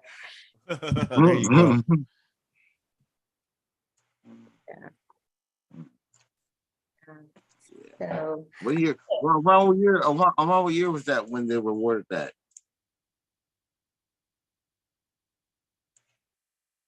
The beach, the resort. oh, When the state. it was given back to them a year ago, Oh, okay. and it was taken from them about 100 years ago. It was around in the 1920s. Damn, 100 years ago. Yeah. Yeah. So and so how was it kept during the 100 years that the state had it? You mean the 100 years that the city owned it? To my Yeah, the city owned it. Like, to my understanding, nothing. They just didn't want the Black family to have it. Wow. so there was no maintenance, no Nothing. upkeep, nobody living there. Yeah. Yeah. You know, I mean, they could have made it into a park or something. I mean, something that Wow, was, that's so yeah. Yeah. I mean, I know. I mean, it's wild that that nothing was done with it, but yeah. Yeah. Mm. Yeah. So I don't know. I mean, hopefully the family is able to, I mean, they're dealing with something like this. It just takes over your life, trying to lawsuits and all that. And so hopefully they'll be able to, Have closure. yeah. I mean, that they'll be able to take the money that they have and, use it and to get some good out of it. And, because think about how many, I mean, because you see that all the time sometimes, like when people get, I don't know. I mean, it's rough. I mean, even with family, even with small amounts of money, families can just go crazy. I mean, it's. Yeah, yes, yeah, especially especially when there's incidents when there's no wills like certain celebrities. Excuse me, when you mention money, I don't know if this if it you know what I'm trying to say, but when Takeoff was killed, he didn't have a will. So it's kind of like putting a little strain on everything between the parents, and yeah, it could be a mess sometimes. The money's involved. Yeah. Who's Takeoff? Takeoff was one of the Migos, the member of the Migos. That right, yeah. Takeoff, Quavo, and Offset. Oh, okay. Happened a couple weeks ago. Yeah, in the hip hop community, hip hop community took a lot of L's last year. That's why I'm glad it's over. But now we started off with Gangster Boo being found dead, and it's possibly fentanyl being the cause of death. But yeah, but not to go down a rabbit hole or go off the subject of You're real here. money being a root to evil or confusion or all that. Yeah, it's terrible. The love of money. Yeah. Oh, my bad. There you go. Yeah, the love of it. There you go. Thanks for the correction. You're absolutely right. I know you're a Bible reading man. So yeah, that was, so you just hope that I mean, didn't James Brown's family fight over his will for years? Yeah, I remember that. I remember that. Really? Yeah. See, I don't remember. I remember his funeral was a show, and like his body went on tour or some shit. He was on stage, Yeah, I remember that shit was crazy. I ain't never seen no shit like that, but no. They said that's how you wanted to go out. Yeah. Yeah. Yeah. But I mean, I don't understand. I mean, sometimes, I mean, even when people have a will, it can be all crazy and stuff. And then, you know, God, when somebody like has that much wealth, I mean, I don't know, when you see somebody who's really wealthy dying without a will, you're like, oh my God, that's just 1 second. Get away from there. Sounds like a pet. Yeah, it was my cat. I have like a certain, yeah, Roselle knows. He's gotten better. At one point I had cats that would start fighting as soon as I got on the show. But yeah, now it's just one of them. Trying to kind of be a rat. So okay, so rest in peace, Pope Benedict. Be interesting to yes. And also, what was her name? She did Barbara 60 Walters. Minutes. Barbara Walters. Yeah. Yes, rest in peace, Barbara Walters. Yeah. Yeah. They died on at the same time. It's crazy. Yeah. Yeah. I guess what Barbara Walters did, I mean, I think she was just one of the people that now, I mean, entertainment and news, I think she made news entertainment. Well, Barbara Walters is known as a legendary, iconic journalist. Yes. She was a journalist, you know, like if Barbara Walters was interviewing you were somebody. You were doing big shit. Yeah. She was. Stop that, Logue. For a woman, you know, and she put it down, iconic for the women in journalism. Yeah.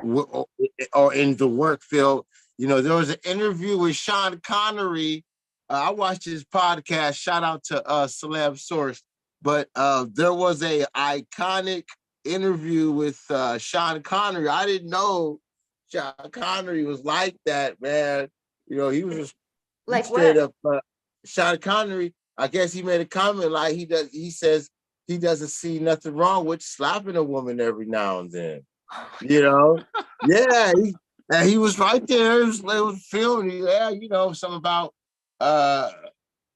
you know, every now and then, you know, not as a last resort, because if she keeps at it, you know, and doesn't want to let it go. If you have the last word and you give the last word, and she doesn't want to, and sometimes, and Barbara Walters just, she said something that wait until after this interview, you're going to get a lot of hate mail. And then he said, I might get a lot of females. Oh my God. I did not know he was like that back in the day. I was like, damn, not James Bond. Wow. Yeah. Oh God. Okay. This reminds me of something. Okay, you guys know did you guys know that Romeo and Juliet? Stop that, Logue. The Romeo and Juliet by Franco Zeffirelli. That's real 70s kind of looking. It was shown to, I mean, I saw it when I was a kid. It was shown to my brother's high school class, and so what you're talking about. Yeah, it's really beautiful. I mean, I think it's just beautifully done, and but okay, apparently the actors were 15 and 16. And now they're suing the studio like 60 years later, 50 years later, they're suing the studio. Imagine that. Imagine that. Yeah. Imagine that. Yeah. Because, you know, I mean, it was made in the 60s. There were a lot fewer rules then. And so, yeah, they said they were told that they... that could be considered child pornography now. Well, yeah. And should be, you know, and should be 15, 16-year-olds. Like, no, but. So let me ask you a question. Yeah. Not to get you off, because you know the cover, that Nirvana cover? Oh, yeah. Baby? Yeah. Same standard? Well, I I just And we think, talking about this record done been millions in places, that this art, I mean, I just think like, what the hell, to me, like, what the hell kind of parent like wants to, put a bathing suit on your kid, okay? That's just, I mean, Okay, I'm sorry. You're gonna make another point before I brought that oh, well, up. go. What's your, I mean, I just No, think, I'm just curious. I think it's, I mean, I just think like, I don't know. I'm like, sure. Okay. People, if like, well, for me, if everybody else was making tons and tons and tons of money off of my little, like, I would want some. Sure. Okay, well, fuck it then. Let's go. Yeah, fuck it. But Yeah, I mean, who new knows? time, new era. He didn't have any, I mean, he's being criticized. People are saying, well, but he thought it was okay when he was 20, and now that he's 30, he doesn't. Well, people's opinion, you change. That's called getting older. I mean, so yeah. I mean, I don't know. How the world changes. Well, yeah, and especially, I mean, when it comes to something like that, I mean, I think it's kind of the same as like like anybody, like a kid that's been put, because that was like show business or whatever. I mean, he didn't make the choice, and so he's perfectly entitled to go through different feelings about this choice that was made for him. But I don't know, man. I don't know. But what were you going to say about it, though? No, I only made it as a side part because you have brought up the movie, and you have brought up how what was the name? How the kids, they were like 16 and 15 in the movie, and how they were suing. There was nudity in the movie, and I'm like, well, really, well, that might be considered child porn. And you're like, yeah, you're right, as it should be. So when you made that comment, that's when I brought up the Nirvana cover. I was just curious if you would have the same as just curious. Yeah, I mean, I don't know. Like now it was the 50s, it was the 60s, it was the 70s, things were different, blah, blah. I mean, I just think it's a question that because that comes up all the time, that, with like groupies and stuff like that, like, okay, I don't know. I mean, I think you kind of need to like look at each case individually, I guess. Okay, I agree. That could be apples and oranges, and I'm okay with that. I'm definitely okay with that. Yeah. Because you're talking about nudity with maybe a love scene or whatever. I don't know. I've never seen the movie, but I'm just guessing. So yeah, I understand. It's beautiful. It's just beautiful. But I'm like, no, 15. No, I mean, there should not be naked 15 and 16-year-olds, but that's on the big screen at that. Yeah. Yeah. I mean, they said that they were told that there wasn't going to be nudity, and then they were told that they needed to do, it's like, what the hell? The director told them to do something. They were kids. I mean, the director's the boss, even if you're not a kid. True that. Now, did you kids have to have like parental permission, like a signed, signed permission, or were these kids going as adults or independent? Like, well, I do think, we know that? I don't even look how parents can be about getting their kids fame. I mean, make a good point. There are two. I just think I think that just, there's parents that are greedy, and then there's parents that are just, I think sometimes people are just so starstruck, and that, they want to live their dreams out through their kids. Yeah, and certainly have, but I mean, what the fuck, man? I would like never. I would just be like, what the fuck? Oh, okay. You want a picture? You want a picture of my baby for their album, for their your album cover, sure. Here's his, hey, here he is. Then you have a cute little swimsuit. I mean, it's You just, might have your own photo shoot. That's what's up. I mean, children are like, I'm just one of those ones people will be like, oh, go give Auntie Anna a kiss. And I'm like, no, only if you want to. I mean, I just think you need to treat children with the same respect as adults, their privacy, their boundaries, and Right. Yeah.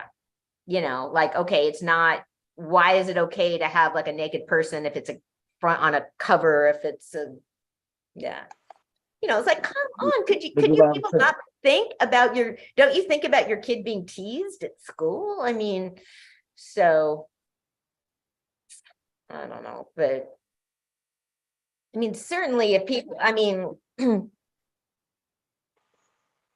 that's, where that came up a lot is the kids that were in the Harry Potter movies, like some of the kids in the Harry Potter movies have criticized JK Rowling. And then I've seen them, then there's people that are saying that they don't have a right to do that because her work made them millionaires. Was like, well, but they were children when they took that on, and they are entitled to their opinions and beliefs. So,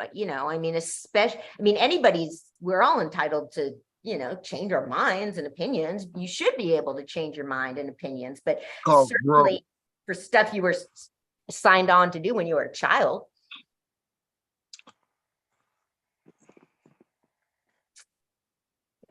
But they did it because the reason the Romeo and Juliet people are doing it is because the statute of limitations on sexual abuse was lifted. And oh shit. What was the statute before?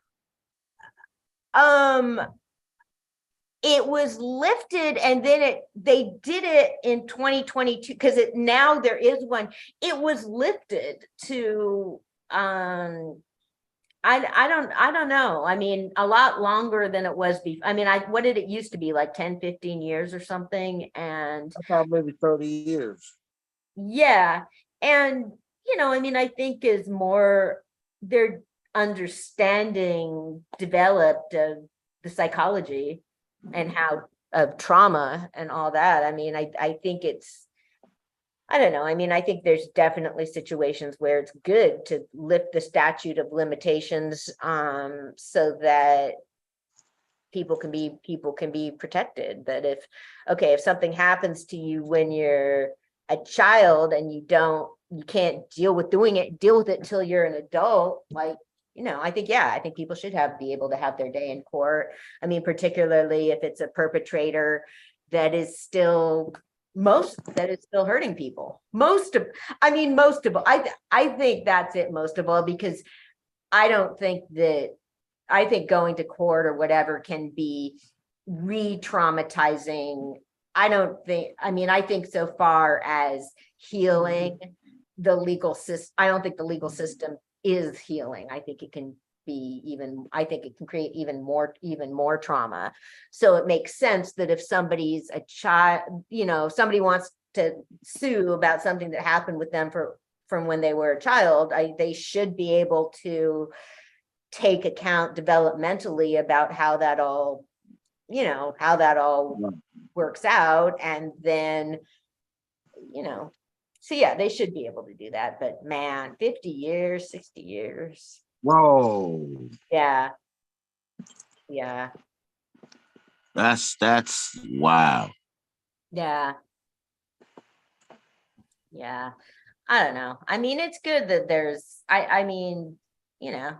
good that there's standards are higher than when I was young, and that but I don't know. I mean, it's just I just remember, like, one of the things to me that didn't really, I think is just really deceptive about Me Too is the idea that if you take something to the media, if you take something to social media, that you're somehow gonna feel better. I don't think that's the case at all. I would be I think that, things things should be shared with people that care about you, that know you, and that if you take something deep and personal and hurtful and put it out to the public, I think that's re-traumatizing in a lot of cases. Yeah, because the internet could be relentless. There could be some really, really hateful, sick, rude in the middle for no reason. Yeah.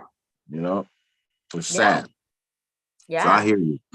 I agree.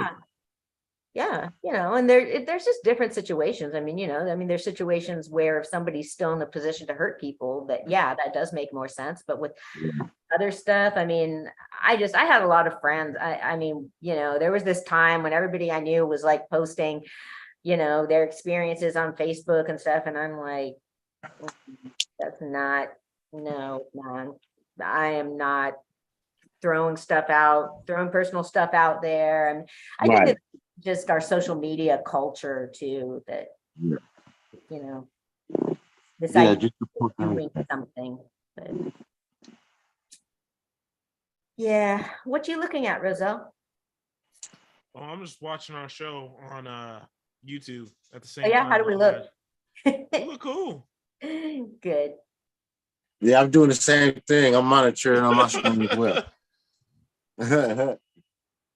Yeah, making sure I'm getting my right angle, my right side. Yeah. I know how Roselle is about backgrounds. Roselle pays attention to detail.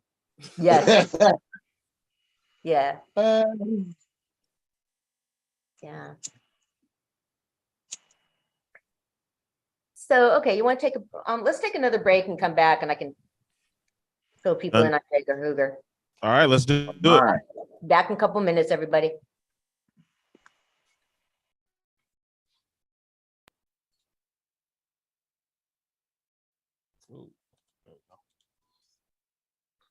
Oh, heavens,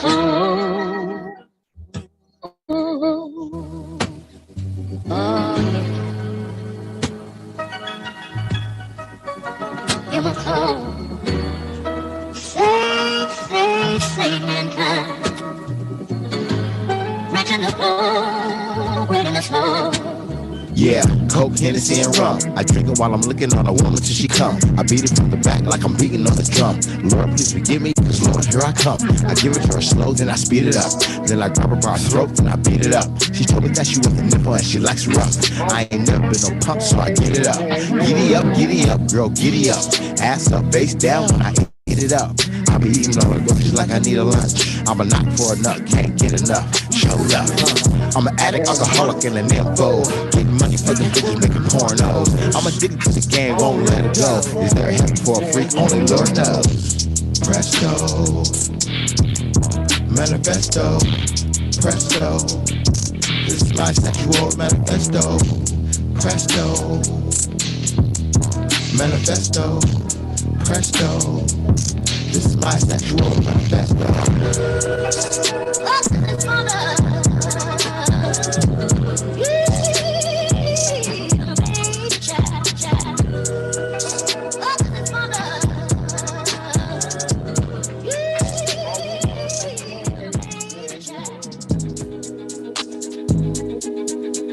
Let's go.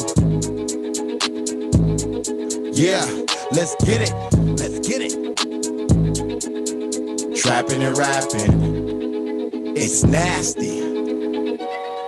Yeah, I'm a divine freak. Your girl always know how to find me. Taking bitches down is my hobby. Don't give me head if it ain't sloppy. Yeah, I'm a divine freak. Your girl always know how to find me. Taking bitches bitch down is my hobby. Don't give me head if it ain't sloppy. Once upon a time, not long ago, I went to buy a couple swishers from the corner store. But oh no, what is this that I see? Two big booty Amazons waving at me. Ooh wee, my. Look at them big lips, hips, and thighs. I wonder why I gotta be like that. My bitch is waiting at the room and she's already mastered. Write phone numbers with a pen and paper. I got a business card. Bitch, call me later. My bitch got a habit of always checking my pocket. She knows if I'm a pimpin' ways and she's trying to stop it. But oh no, it's never not gonna happen. I'll be a thug next nigga till I'm tired of macking. So either you can bounce to this or roll yourself another blunt, smoke an ounce of this. Come on. I'm a divine freak. Your girl always know how to find me. Dicking bitches down is my hobby. Don't give me head if it ain't sloppy. Yeah, I'm a divine freak. Your girl always know how to find me.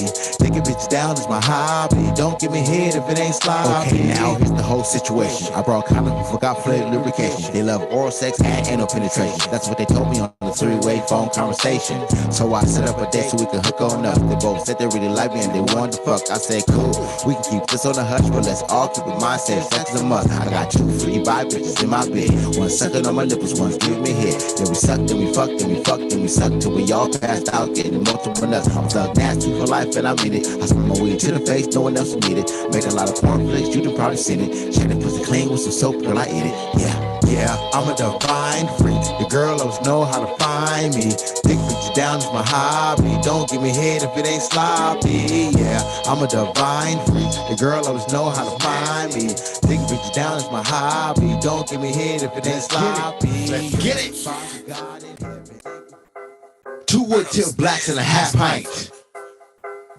I need 2 wood tip blacks and a half pint of rum. It's 1:45, gotta make a store run. Got a grown ass woman coming over for some fun. I ain't dealing with the ones young dumb from the come. And she bad, tall and pretty. She an Amazon freak with some triple D titties. 7 by 10, no she ain't itty bitty. She a solid ass chick from the Chi-Town City. Yeah, all my bitches get dough. I love all my bitches cause they all freak hoes. They all give me pussy, money, weed, and dough. They all get a bag and they all got their own. No, I'm not a pimp, but I got a lot of hoes. I touch a lot of money when it comes, then it goes. Will I see happy when I die? Lord knows. When my bitch see my text and she already knows it. I want a nut right now. I want a nut, yeah. I want a nut right now. Not now, right now. I want a nut right now. I want a nut, yeah. I want a nut right now.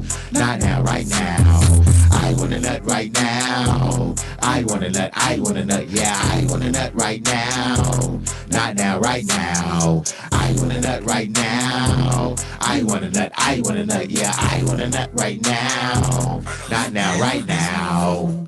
I like to lick it before I stick it. And she love to suck it before she fucks it. She love the way I touch her ass out in public. I touch it, I rub it, I know she loves it. She wastes no time, she don't play around. She assume the position, she lay it down. Ass up with her face down. She said she want a nut, she want it now. And I was thinking tough titties at the kitty, but her pussy tastes good. So I asked her, could I eat it? And she said that I could. So I ate it from the back like a real nigga should. My bitch bad, and she hood. But your bitch won't do, my bitch would. Your bitch wanna fuck me, but I told her that I'm good. Cause my bitch give me gawk and a rock good. Coke, Hennessy, and rum. I drink while I'm licking on my bitch till she come. I beat her from the back like I'm beating on the drum. Lord, please forgive me, cause Lord, here I come. I give it to her slow, then I speed it up. I put my hand on her throat, then I beat it up. She told me that she was a nipple and she likes it rough. I ain't never been no punk when I beat it up. Giddy up, bitch, giddy up. Ass up, face down when I beat it up. I'll be eating all the groceries like I need a lunch. I'm a knock for a nut, can't get enough. Show enough. I'm an addict, alcoholic, and a nympho. Getting money, fucking bitches, making porno. I'm addicted to the game, won't let it go. They're headed for a freak, only Lord knows. I want a nut right now. I want a nut, yeah. I want a nut right now. Not now, right now. I want a nut right now. I want a nut, yeah. I want a nut right now. Not now, right now. I want a nut right now. I want a nut, yeah. I want a nut right now. Not now, right now. I want a nut right now. I want a nut, yeah. I want a nut right now. Not now, right now. Woo, Thug Nasty. Yeah. Anna's Global Podcast Radio. Anna, you in the building? That slap. Man, you just gave them a nice little preview of the second album right there. Ooh. That was nice right there. Yeah. Yeah. I'm thinking about making it a symposium. I was thinking about maybe I'll go from Thug Nasty Volume to Thug Nasty Simp 1, Thug Nasty Simp 2, that's one, and I'll put them all together with the numbers. Man, somebody's trying to call me on Facebook right now, and it's really buzzing me. I just sent. Okay. Oh, I just sent you. I'll be right back, you guys. Okay. Yeah, I just sent you the Bruce's Beach article because these pictures are fucking amazing. So yeah, man, I am looking forward to the nasty symposium. I think that's gonna be dope. That is gonna be tight. That really has potential. Yeah. So Anna, you done started something, man. The nasty symposium, the dude. Nasty symposium. Yeah. Very cool. That'll be dope. Absolutely. Absolutely. I don't know, because man, it's like I will not want to miss that. So okay, I just like okay, so I was I talked about it before. Hi, Doug. I was reading a book called American Midnight about World War I and just the in the United States, and it was just a real terrible time for freedom and human rights, both civil liberties and racism, and so there was so much fear during World War I and before that laws were passed making it just things that you would think are unconstitutional. Hi, Shantae. Things that you would think would be unconstitutional, and it became and people were really working to destroy labor, to destroy the Wobblies. And one of the reasons they were doing that was because at that time there were labor movements that were integrated, that were combining economic goals and putting aside racism to do that. And so that made the power structure even more threatened. And that was the time. Okay, thanks, babe. Love you. That was the time when a lot of the Confederate monuments were coming up. A lot of Confederate monuments were getting to be really big the beginning of the 20th century, because the labor movements were getting going, trying to get across to basically to like poor white people, to try and put aside their racism and work for economic justice. See, that's one of the things for me when you look at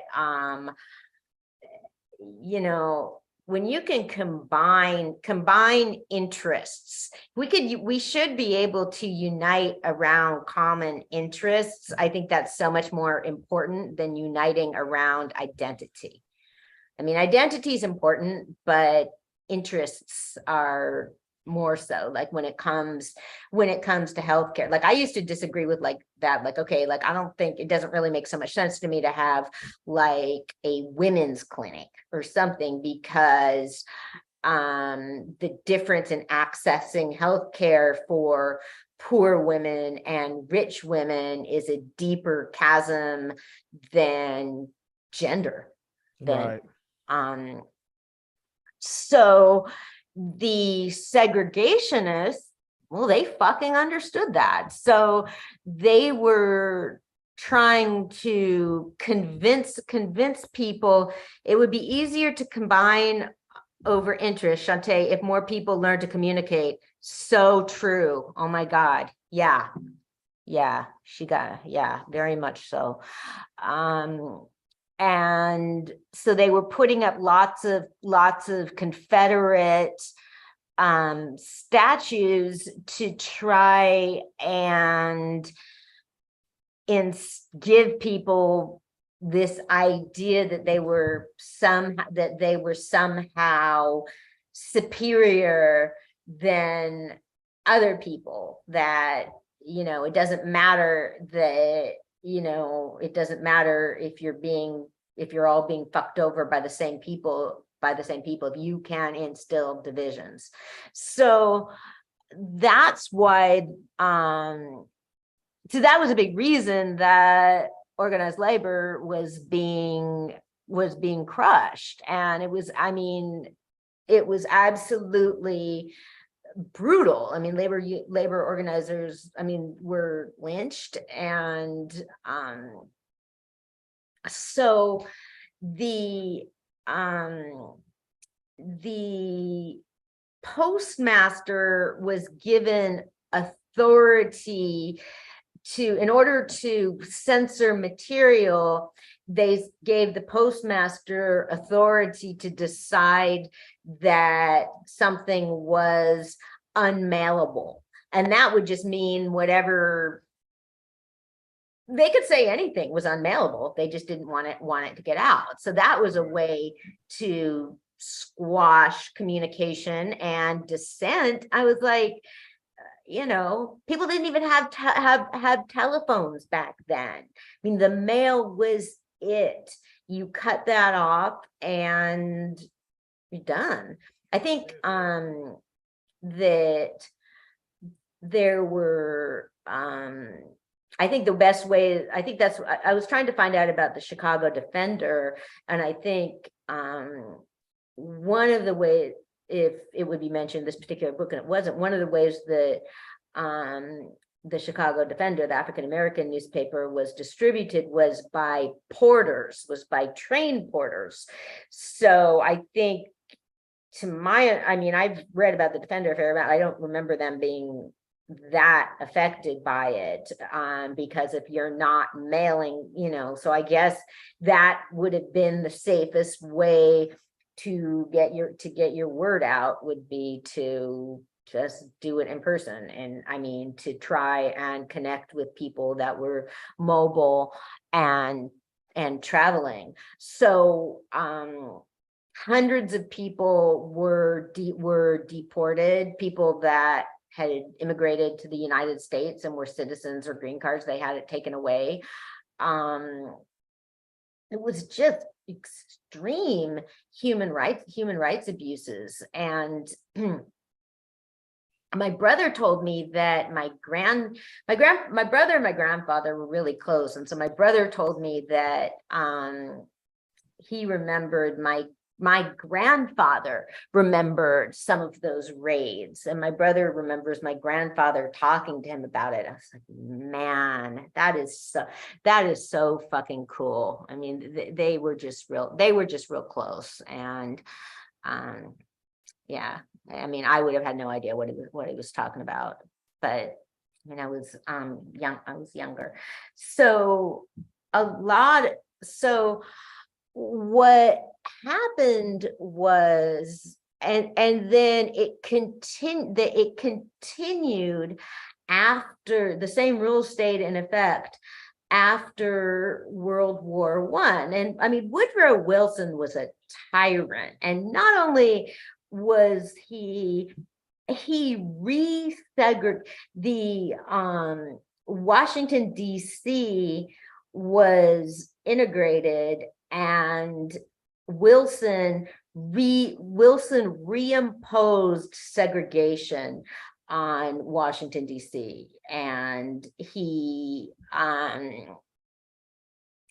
fired Black federal employees, and he took a system that he claimed that he was doing this. I mean, he segregated the office building, saying that he was doing it to protect people, which is what racists say when they're trying to do stuff like that. And people said, well, we were getting along fine. And so a lot of people, I mean, people that had African Americans that had good federal jobs were fired and then just didn't have. So yeah, so that's another thing that people could go back and that could go on the reparations list. And so, and then 1919 is known as Red Summer because it was extremely violent.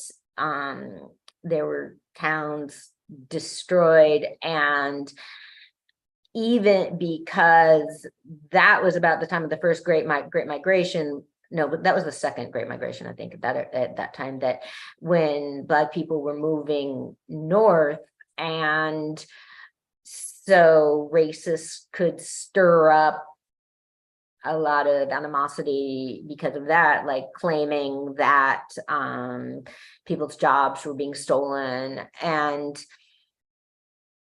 then there was also violence against Black veterans. There were people that were lynched in uniforms because, yeah. So then what happened was the Attorney General went on leave because he couldn't deal with it anymore.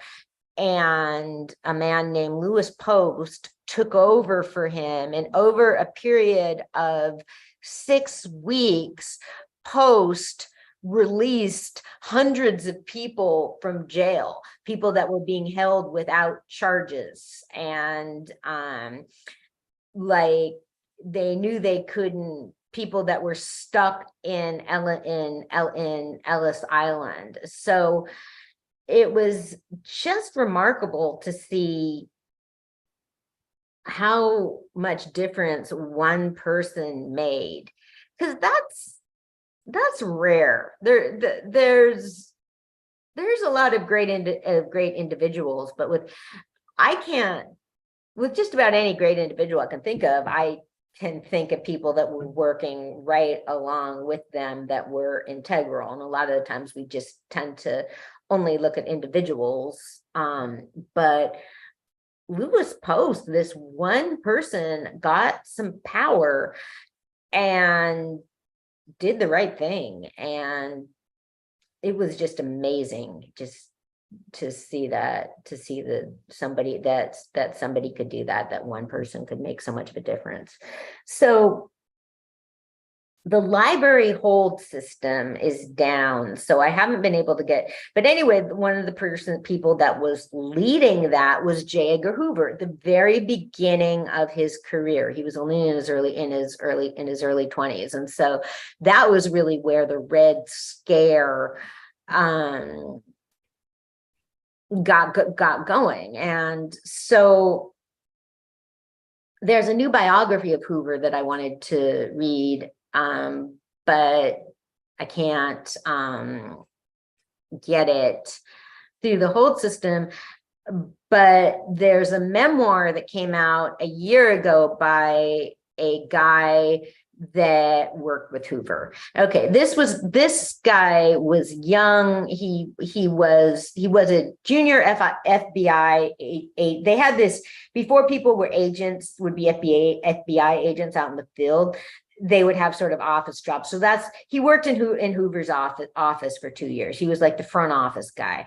So, oh my God, I was like, dude, it's like 50 years later and you're kissing his ass. I mean, he was really pretty annoying. He was writing about how, what a huge, I mean, Hoover like was the first and practically the only civilian to ever lay in state in the Capitol Rotunda. So he started off writing about his the funeral that was just just so many big wigs, but he said that like nobody was crying, nobody was really that sad that the guy was gone. But then he starts right off saying that like Hoover had a companion who was the second in command at the FBI. The guy had an office next door to him, and he was the only person that didn't need an appointment. He could just go back and forth. They had dinner together every night. They traveled together and all of that. And so it's pretty much considered to be that they were partners, that they were lovers or whatever, that they were fuck buddies or I don't know. I mean, Hoover doesn't really. And so this guy that starts right off saying that it was falsely saying that it was that he was gay. And so then later on in the book I tried to like tweet, I don't know, I mean he had some good anecdotes because he was really annoying me because he was saying like, oh, we don't know, and I was like, okay, hey, I'll give you that. If you want to, if you want to go out and say that we don't know, then yeah, I'll give you that. But you can't say that and then say that you know it wasn't true. Okay, if we don't know, then we don't know. Like, oh, yeah, I'll give you that. But yeah, there's rumors about Hoover cross-dressing, and I happen to believe that, I think that, I mean, there were rumors about him cross-dressing in public. I mean, that's something I believe is that's pretty hard to believe, like how that would be just reckless. But what's also ridiculous to me is I think it's this combination, oh shoot, too bad Doug's gone, of like over-sexual, but both fear, like over-sexualizing people, because you're saying like, okay, if this was a man and a woman that had offices that worked side by side, that had all their meals together, that traveled together, you would consider them a couple. And so it's kind of like, what is the problem? There's more to a relationship. To me, it's like you're saying like, okay, well, who really knows if anything sexual ever happened? Like, we don't really know that about most people, or we shouldn't, or as far as I'm concerned, I don't want to. But that was a partnership. That was a relationship. What? Just the way you said that, yeah, I wouldn't really want to. Yeah. You see what I mean? Yeah, I mean, like people were saying like, we don't really know whether Eleanor Roosevelt and Lorena Hickok had an affair. Okay, well, they wrote extremely passionate letters to each other. They vacationed together. They spent every Christmas together in a little apartment together. I mean, that's a relationship. As far as I'm concerned, you don't need to see, that's what I'm saying. So that's what I think, like, okay, if we scale this down a little bit, that was obviously a relationship. And so, because you could say like, okay, well, we don't really know if you're like looking at, John and Harriet heterosexual or something, you don't really necessarily, that's what I'm saying. It's like people's, sexual relationships or something that's private, like for the most part, with everybody. So if people are having some sort of life partnership or whatever in the public, that should be that, to me, that's not really that great a mystery. So yeah.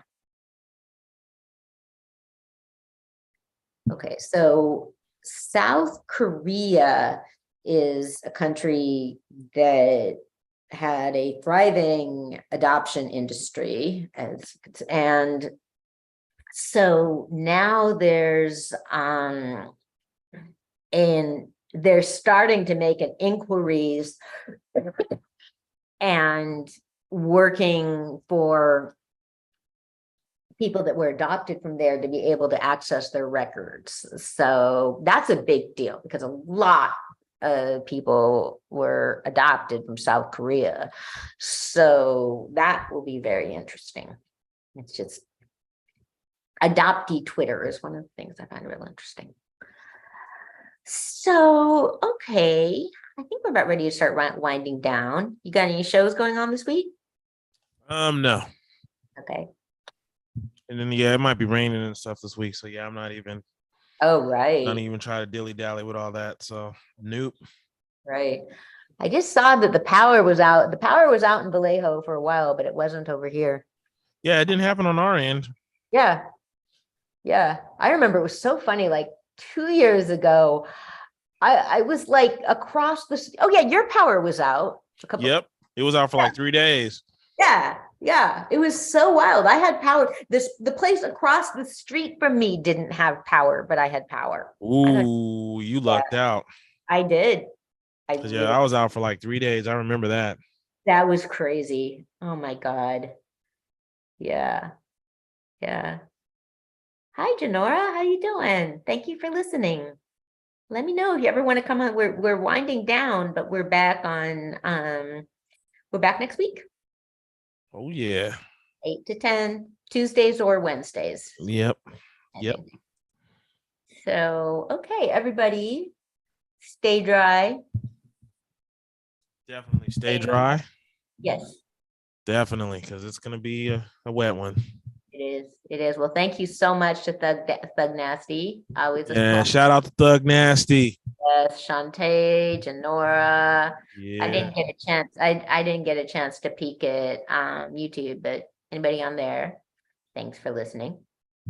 Yep. Okay. All right, y'all. Okay. Yeah. Good night. Bye. Thank you, everybody.